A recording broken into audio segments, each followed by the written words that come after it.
अस्सलामुअलैकुम। आप देख रहे हैं ट्रूथ एंड फैक्ट्स। करोड़ों लोगों की इंस्पिरेशन इंडिया के लीडिंग बिजनेस टाइकॉन और इंडस्ट्रियलिस्ट रतन टाटा जी के बारे में आज हम बात करेंगे। आज की वीडियो में हम उनकी बायोग्राफी और उनकी जिंदगी के कुछ फैक्ट्स, कुछ किस्सों के बारे में बात करेंगे। तो आइए शुरू करते हैं। Ratan Tata Tata group of companies के अब तक के सबसे सक्सेसफुल चेयरमैन हैं। ये एक इंडस्ट्रियलिस्ट और बिजनेस टाइकॉन होने के साथ साथ एक जिंदा दिल इंसान भी हैं। इंडिया में ऐसा कोई भी बंदा नहीं जो इनको पसंद ना करता हो। रतन टाटा के बचपन में ही इनके पेरेंट्स का डाइवोर्स हो गया था। उसके बाद रतन टाटा अपनी दादी के साथ रहने लगे। बचपन से ही इनकी दादी ने इनकी बड़ी अच्छी परवरिश की और उन्हें एक कामयाब इंसान बनने का सबक पढ़ाया और उसके साथ साथ एथिक्स और मॉरल वैल्यूज का भी अच्छा सबक दिया। और उन एथिक्स और मॉरल वैल्यूज को रतन टाटा आज भी फॉलो कर रहे हैं। रतन टाटा ने अपनी स्कूलिंग खत्म करने के बाद हायर एजुकेशन के लिए यूएस में कॉर्नेल यूनिवर्सिटी में एनरोल किया। रतन टाटा को बैचलर कंप्लीट होने के बाद ही IBM से जॉब ऑफर हुई।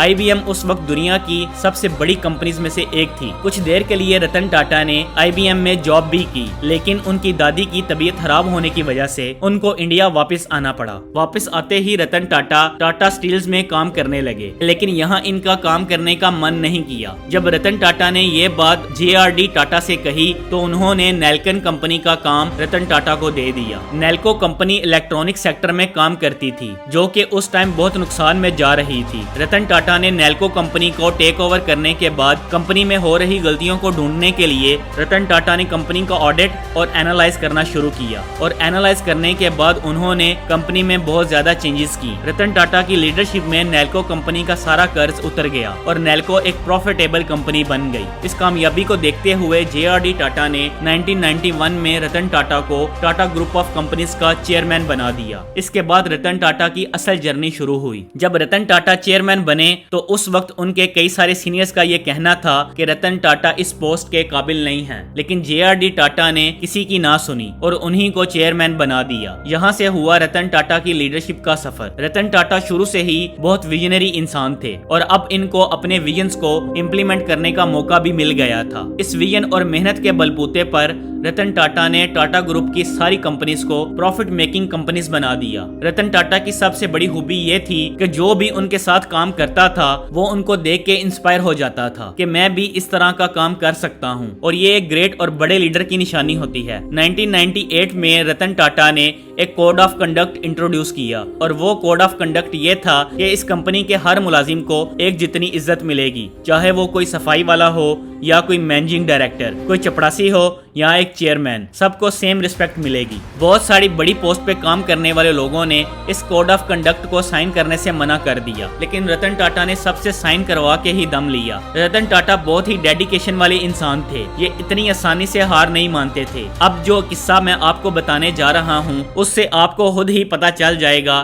कि रतन टाटा काम को लेकर कितने डेडिकेटेड और मेहनती थे। मुझे पता है कि आप में बहुत से लोगों ने ये किस्सा पहले सुना होगा, लेकिन मैं आपको फिर भी ये किस्सा सुनाना चाहता हूँ क्योंकि इस किस्से के बगैर रतन टाटा की बायोग्राफी अधूरी रह जाएगी। किस्सा कुछ ऐसा है कि साल 2000 में टाटा की ऑटोमोबाइल कंपनी टाटा मोटर्स बहुत नुकसान में जा रही थी। इस पर रतन टाटा ने यह फैसला किया कि वो टाटा मोटर्स को अमेरिका की एक कंपनी जिसका नाम फोर्ड है उसको बेच देंगे। इसलिए वो फोर्ड कंपनी के CEO बिल फोर्ड को मिलने अमेरिका गए। बिल फोर्ड से मिलने के बाद रतन टाटा को उनका बिहेवियर पसंद ना आया। बिल फोर्ड ने कहा कि ये कंपनी हम खरीद कर आप पे एहसान कर रहे हैं। रतन टाटा को ये बात चुभ गई तो रतन टाटा उसी रात डील को कैंसिल करके इंडिया वापस आ गए और ये फैसला किया कि वो टाटा मोटर्स को नहीं बेचेंगे। रतन टाटा ने बहुत मेहनत से और कुछ बोल्ड फैसले लेकर इस कंपनी को रीशेप किया। कुछ ही सालों में देखते ही देखते टाटा मोटर्स एक प्रॉफिट बनाने वाली कंपनी बन गई। दूसरी तरफ 2008 में ठीक 8 साल बाद फोर्ड कंपनी का दिवालिया निकल गया। उनकी लग्जरी कार कंपनी